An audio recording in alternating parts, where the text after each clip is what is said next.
Alliance के प्रमुख चुनावी वादों में से एक था 450 रुपए में गैस सिलेंडर देना। लेकिन अब वित्त मंत्री राधाकृष्ण किशोर ने इस मामले में यू टर्न ले लिया है। क्या कुछ कहा है वित्त मंत्री ने और बीजेपी इस बयान पर क्यों हमलावर दिख रही है, जानिए सब कुछ इस रिपोर्ट में। इंडिया गठबंधन के एक राजनीतिक दल की थी जो कांग्रेस पार्टी थी। मैं भी कांग्रेस पार्टी से जाता हूं।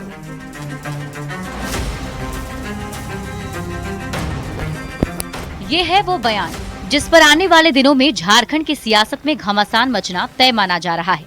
वित्त मंत्री ने साफ कह दिया है कि 450 रुपए में गैस सिलेंडर देने का चुनावी वादा कांग्रेस का था, न कि इंडी अलायंस का। जब तक इस मामले में गठबंधन के अंदर एक राय नहीं बन जाती, तब तक ये संभव नहीं है। जब तक इंडिया गठबंधन के प्लेटफॉर्म पर ये डिसाइड नहीं होता है, तब तक आप ये नहीं कर सकते हैं कि इंडिया गठबंधन का ये एश्योरेंस था कि हम 450 रुपया गैस सिलेंडर देंगे। इसी के साथ वित्त मंत्री ने 3200 रुपए प्रति क्विंटल में धान खरीद की बात को भी खारिज कर दिया। उन्होंने मीडिया से ही उल्टे पूछा, किस राज्य में इतना पैसा दिया जा रहा है?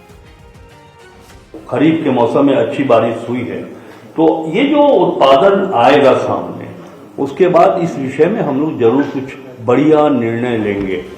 वित्त मंत्री के यू टर्न पर बीजेपी हमलावर दिख रही है। बीजेपी सांसद आदित्य साहू ने वित्त मंत्री के बयान पर निशाना साधा है और कांग्रेस पर जनता को बेवकूफ बनाने का आरोप लगाते हुए केंद्रीय नेतृत्व से सफाई मांगी है कि लोग वादा करते हैं, फिर वादा से मुकरने का काम इनका स्वभाव रहा है। और इन्होंने पिछला बार बजट में प्रावधान किया था, 1 दर्जन से अधिक योजनाओं का इन लोगों ने जमीन पर उतारने का काम आज तक नहीं किया। जो वादा किया था, झारखंड की जनता मांग करती है, ये चाहती है कि उस वादे को पूरा करने का काम करे। हम तो झारखंड की जनता ऐसे मंत्री को, ऐसे लोगों को क्षेत्र में घुसने नहीं देगी। चुनाव में लोक लुभावन वादे कर सत्ता पाना और फिर जब उन्हें पूरा करने की बारी आए तो उससे बचकर निकलना राजनेताओं की पुरानी आदत रही है। माना जा रहा है कि 450 रुपए में गैस सिलेंडर के वादे से वित्त मंत्री का यू टर्न आने वाले दिनों में झारखंड की सियासत में बड़ा तूफान खड़ा कर सकता है। रांची से न्यूज़ 18 के लिए अविनाश कुमार की रिपोर्ट। झारखंड में फिर एक बार बकाया भुगतान का विवाद गर्माता हुआ दिख रहा है। झारखंड के वित्त मंत्री राधाकृष्ण किशोर ने केंद्र से 1,36,000 करोड़ के बकाये भुगतान की मांग की। उन्होंने ये भी साफ किया कि राज्य में कोई वित्तीय संकट नहीं है और सरकार अधिक राजस्व की उगाही कर दिखाएगी। ये रिपोर्ट देखिए।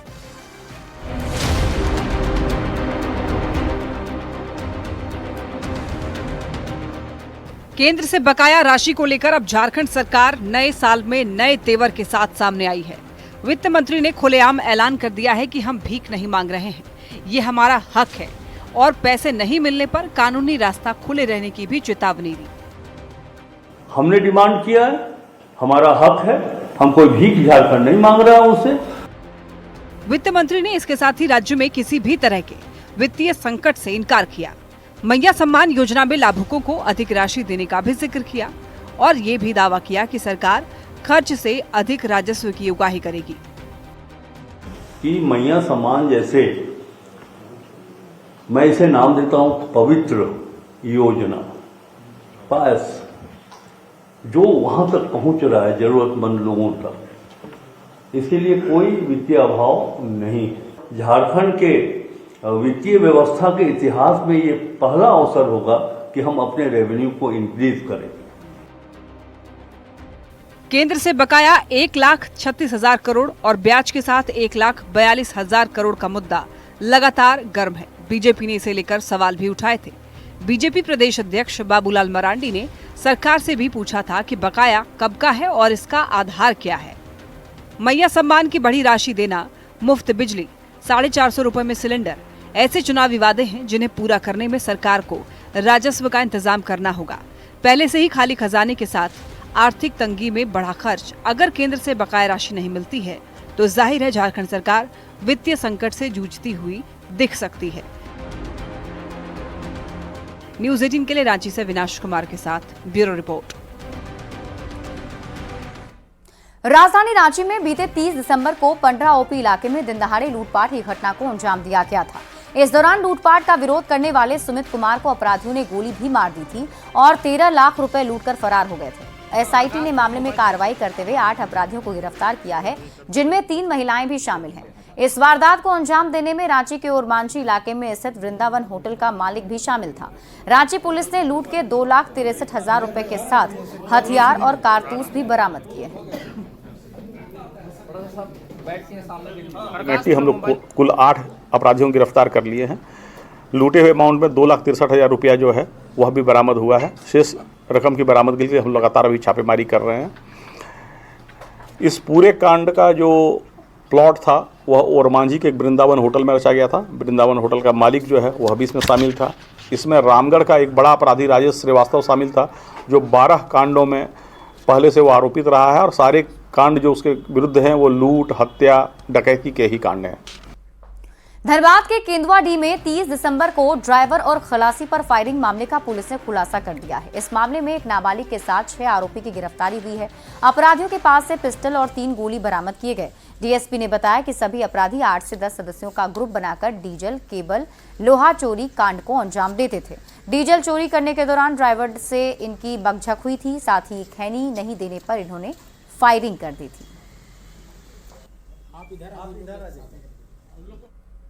ये लोग ट्रक चालक के पास डीजल चोरी करने के लिए गए थे, परंतु ट्रक चालक जगह था। उसी बीच में कहा सुनी हुई उससे खैनी मांगने का बात प्रकाश में आई। उसने खैनी मांगने से मना किया। इसी पे उनके साथ एक बालक था जिसने गोली मारकर दोनों को इंजर्ड कर दिया। 5 काली बस्ती के रहने वाले हैं, केंदुआडीह थाना अंतर्गत। राजधानी सावंता समिति की ओर से आयोजित सोहराय मिलन समारोह में सीएम हेमंत सोरेन शामिल हुए। रांची विश्वविद्यालय के दीक्षांत मंडप मोरहाबादी में इसका आयोजन किया गया। सोहराय मिलन समारोह 2025 को संबोधित करते हुए सीएम हेमंत सोरेन ने झारखंड की संस्कृति के साथ जुड़े रहने और इसे संरक्षित करने की बात की।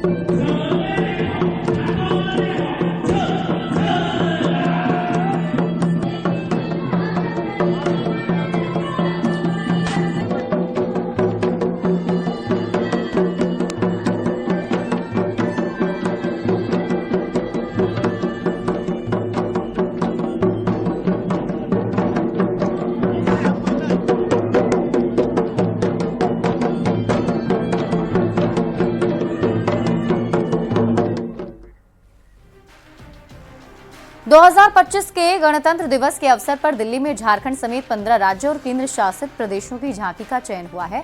इस वर्ष झारखंड की झांकी में स्वर्गीय रतन टाटा को श्रद्धांजलि देने के साथ झारखंड की समृद्ध संस्कृति, यहाँ के पारंपरिक नृत्य, शिक्षा में नारी शक्ति के बढ़ते कदम को दिखाया जाएगा। बता दें कि 2024 में गणतंत्र दिवस परेड के अवसर पर तसर सिल्क पर आधारित झांकी प्रदर्शित की गई थी। नई दिल्ली में 19 जनवरी 2025 तक सभी चयनित राज्यों की झांकी को तैयार कर लेना है और 23 जनवरी को इसका रिहर्सल भी करा लिया जाएगा। खबर खूंटी से है, जहां मुरहू प्रखंड स्थित चालम गांव में पुलिस ने जागरूकता कार्यक्रम चलाया और अफीम से होने वाली नुकसान की जानकारी भी दी। पुलिस ने ग्रामीणों को अफीम की खेती नहीं करने की सलाह दी है। बदनाम हो गया है, एक गलत इसके बारे में चर्चा चल रही है कि अफीम की खेती के लिए ये फेमस हो गया है। पहली बार इस तरह से ये हुआ है कि खूंटी जिला के विभिन्न थाना क्षेत्र में, अड़की में, खूंटी में और आज मुरुम भी सभी ग्रामीण स्वतः अपने से खूंटी जिला एक बदनाम हो गया है, एक गलत इसके बारे में चर्चा चल रही है कि अफीम की खेती के लिए ये फेमस हो गया है। पहली बार इस तरह से ये हुआ है कि खूंटी जिला के विभिन्न थाना क्षेत्र में, अड़की में, खूंटी में और आज मुरुम भी सभी ग्रामीण स्वतः अपने से अफीम की जो अवैध खेती है उसको नष्ट करने का संकल्प लिए है, उसका विनष्टीकरण की दिशा में आगे आए हैं। ये एक बहुत ही अच्छा पहल है। इसको खेती करने से काफी हानिकारक है। किसी को आगे का ये नहीं होगा कभी इससे मैंने बहुत हानिकारक है। कोई अगर इसको खाने का शुरू किया तो इसको हर रोज खाने का मन नहीं करेगा। इस प्रकार की मुकेश यादव ने ग्रामीणों को सुझाव दिया हमारे सामने, और हम भी अपना क्षेत्रीय भाषा में सभी ग्रामीणों को समझाया गया कि इससे क्या होगा, कैसे होगा, इस सब को सब हम बता दिए हैं। चाईबासा में भी पुलिस ने अफीम की खेती के खिलाफ अभियान चला रखा है। बंदगांव और टेबो थाना क्षेत्र में 4.5 एकड़ में लगी अफीम की खेती को नष्ट किया गया। इस दौरान पुलिस ने लोगों से अफीम की खेती नहीं करने की अपील भी की है।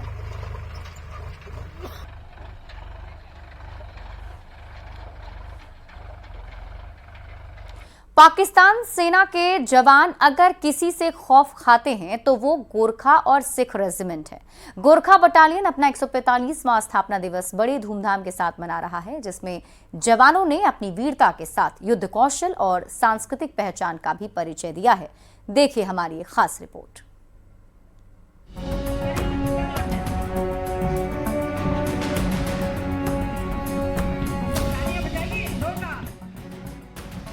अपनी वीरता, साहस और दुश्मनों के दांत खट्टे करने में माहिर गोरखा बटालियन के गठन के 145 साल पूरे हो गए। इस खास मौके पर रांची के जैप ग्राउंड में भव्य परेड का आयोजन हुआ। बैंड, नृत्य और गोरखा की खुखरी टीम ने ऐसा समा बांधा कि जो जहां था वहीं पर मंत्रमुग्ध रह गया। इस मौके पर मौजूद झारखंड के डीजीपी ने गोरखा बटालियन की जमकर सराहना की। गोरखा बटालियन हमारे राज्य की पुलिस की शान है। सारे हमारे जितने माननीय मुख्यमंत्री, राज्य के ये गवर्नर साहब, चीफ जस्टिस, सारे जजेस, सीनियर पुलिस अधिकारी, सब के सुरक्षा में हमारे गोरखा के जवान हैं, क्योंकि ये ड्यूटी पे तत्पर रहते हैं और लड़ने में कहीं पीछे नहीं हटते हैं। जैप स्थापना दिवस के मौके पर जैप कैंपस में आनंद मेले का भी आयोजन किया गया। 4 दिन तक चलने वाले इस मेले में 60 स्टॉल्स लगाए गए हैं, जिसमें प्राइड ऑफ गोरखा स्टॉल सबसे खास है। इसमें गोरखा समाज की उपलब्धि, उनकी संस्कृति को दिखाया गया है। इस मेले में भाग लेने वाले प्रतिभागियों के चेहरे पर खुशी देखने लायक थी। कल्चरल डांस है। हाँ। गाना भी हम लोग का नेपाली डांस है। वो 3 गाना था। हाँ। एक था, फर्स्ट में था ढले ढले करके नाम है, ठीक है। सेकंड में था गोरखी खुकुली, थर्ड में था रुकुमे कोटा, ठीक है। एंड लास्ट डांस जो था वो मैंने नहीं सिखाया, वो आपा ने खुद किया। मजा भी बहुत आया हम लोग को प्रैक्टिस करते टाइम। हम लोग चाहते कि हर साल दीदी सिखाए डांस। मेला में तो मत बोलिए। मेरा 4 दिन का रहता है, लाइक बहुत एक्साइटमेंट रहता है हम लोग। ये पहले से दिसंबर से इसका एक्साइटमेंट हम लोग को रहता है। लाइक 4 दिन हम लोग के लिए बहुत लाइक एंटरटेनमेंट और भरा दिन रहता है। हम अपने दोस्त लोग के साथ आते पूरे 4 दिन घूमते बस। 145 साल से लगातार देश की सेवा में जुटे गोरखा जवान अपने गौरवशाली अतीत को सफलतापूर्वक आगे बढ़ाते ही जा रहे हैं। 1971 में भारत पाकिस्तान युद्ध के समय बटालियन को पूर्वी सितारा पदक भी मिला था। अभी गोरखा बटालियन की जैप में 14 कंपनियां हैं, जिनमें से 5 कंपनी नक्सलवाद के खिलाफ अभियान में जिलों में तैनात है और हर दिन सफलता के नए आयाम गढ़ रही है। रांची से न्यूज़ 18 के लिए ओम प्रकाश की रिपोर्ट। और अब आपको हजारीबाग लेकर चलते हैं, जहां दूसरे देशों से आए पक्षी तालाब में आजकल मस्ती करते देखे जा रहे हैं। इन दिनों मंगोलिया से आए पक्षी सरपट्टी राजहंस की चहल पहल काफी बढ़ गई है, जिसे देखने के लिए लोग दूर दूर से आते हैं। ये रिपोर्ट है। झारखंड पहुंचे विदेशी मेहमान।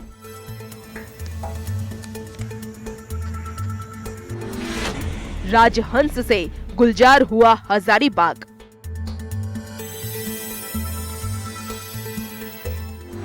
इनकी अटखेलियों से लोग हो रहे रोमांचित।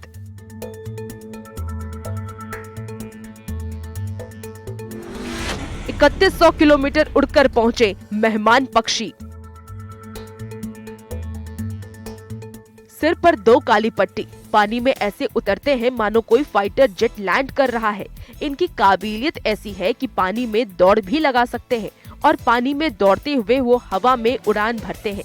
ये और कोई नहीं, विश्व की सुंदर प्रजाति की पक्षियों में से एक है राजहंस, जिसे बार हेडेड गिज भी कहा जाता है।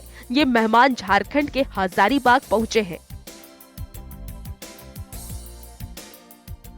ठंड के समय में कई प्रवासी पक्षी दूसरे देश से हजारीबाग पहुंचते हैं। इस बार राजहंस का एक छोटा समूह पहुंचा है। राजहंस की सुंदरता कुछ ऐसी है कि कभी भी इनकी सुंदरता का बखान कर चुके हैं। इस पक्षी की खासियत यह है कि हिमालय के ऊपर से उड़कर भारत पहुंचते हैं। ऊंचाई पर उड़ान भरने वाले पक्षियों में राजहंस दुनिया भर में तीसरा स्थान रखता है। इनको विंटर विजिटर बर्ड के नाम से जानते हैं। अभी फरवरी तक यहीं जलाशयों में रहेंगे। अभी जो मुख्य रूप से दिख रहा है वो सरपट्टी राजहंस यानी कि बार हेडेड गूज दिख रहा है, और ये काफी ऊंचाई पर उड़ने वाले पक्षी हैं। हिमालय के ऊपर से उड़ के चला आता है, और जो हजारीबाग आया हुआ है वो मंगोलिया से आया हुआ है। हजारीबाग में इस विदेशी मेहमान को देखने के लिए लोग ललायित हैं। इनकी अटखेलियों से लोग रोमांचित हो रहे हैं। फरवरी के अंत तक सुबह 8 बजे के बाद से शाम 5 बजे तक इनको पानी में देखा जा सकता है। खूबी ये है कि ये हिमालय क्रॉस करके आते हैं। एयर डिस्टेंस अगर देखा जाए हजारीबाग झारखंड से लेकर के वहां तक का एयर डिस्टेंस 3100 किलोमीटर होता है। वो 3100 किलोमीटर का सफर करके यहाँ हमारे देश हजारीबाग झारखंड आते हैं, जिसे देखने में बहुत अच्छा लगता है। तो देखा आपने, ये है हजारीबाग में आए विदेशी मेहमान जो लोगों को आकर्षित कर रहे हैं। 29,000 जो है फीट पर जो है ये ऊंचाई पार करिए भारत पहुंचते हैं। भारत के विभिन्न जलाशयों में जो है इन दिनों इनकी जो है समूह देखने को मिल रही है। रांची के योगदान सत्संग आश्रम में आज परमहंस योगानंद की 132वीं जयंती मनाई गई। पिछले 3 दिनों से चल रहे आयोजन में विदेश से भी अनुयायी रांची पहुंचे। योगदानंद के शिक्षा पर आधारित क्लास के आयोजन के साथ साथ ध्यान सत्र का आयोजन भी किया गया। विदेशी अनुयायियों ने संस्कृत मंत्रोच्चारण के साथ उनकी आराधना की और इस दौरान 10,000 से अधिक लोगों ने प्रसाद ग्रहण भी किया। Yes, I'm joined here the organization of Self-Realization Fellowship and Yogoda Satsanga Society. I'm a devotee of Paramahansa Yogananda from 20 years. Namo Namastestu Sahasra Kritva Punascha Bhuyopi Namo Namaste Nama Purastadata पृष्ठतस्ते नमोस्तुते सर्वथा। ये हमारे गुरुदेव के 132वें जन्म दिवस का celebration है। ये कार्यक्रम हमारा 3 दिन पहले से शुरुआत हो गई थी और इसमें मुख्यतः जो गुरुजी की शिक्षाएं हैं उनका हमने क्लासेस का अरेंजमेंट किया, सत्संग का अरेंजमेंट किया और कुछ सामूहिक ध्यान के भी सत्र रहे। साहिबगंज के सदर अस्पताल कैंपस में जिला प्रशासन की ओर से स्वास्थ्य हूल महोत्सव के तहत विशेष शिविर का आयोजन किया गया। इसमें सर्वाइकल कैंसर और नेत्र रोग की निःशुल्क जांच की गई। यह शिविर जिला प्रशासन, राष्ट्रीय स्वास्थ्य मिशन झारखंड और women doctor wing IMA Jharkhand की ओर से आयोजित किया गया। डीसी के साथ डीडीसी, सिविल सर्जन और डॉक्टर भारती कश्यप ने इसका उद्घाटन किया। इसके जरिए वंचित ट्राइबल ग्रुप महिलाओं और बच्चों को स्वास्थ्य सुविधा मुहैया कराई जाती है। जो PBTG के लोग हैं, जो स्वास्थ्य सुविधा से वंचित स्थानीय लोग हैं, ये हम तक पहुंच नहीं सकते। हमें इन तक पहुंचना है और इन तरह के दूर दराज के इलाकों में जो हम अभियान चला रहे हैं, इसका यही उद्देश्य है। अब तक हम लोग 20 लाख से ज़्यादा सरकारी स्कूल के बच्चों की जांच कर चुके हैं, हज़ारों को मुफ्त चश्मा दे चुके हैं और सैकड़ों बच्चों का मोतियाबिंद का ऑपरेशन कर हम उनको स्कूल भेज चुके हैं। और फिलहाल इस बुलेटिन में अभी के लिए बस इतना ही। आगे देख लेते हैं हेडलाइंस।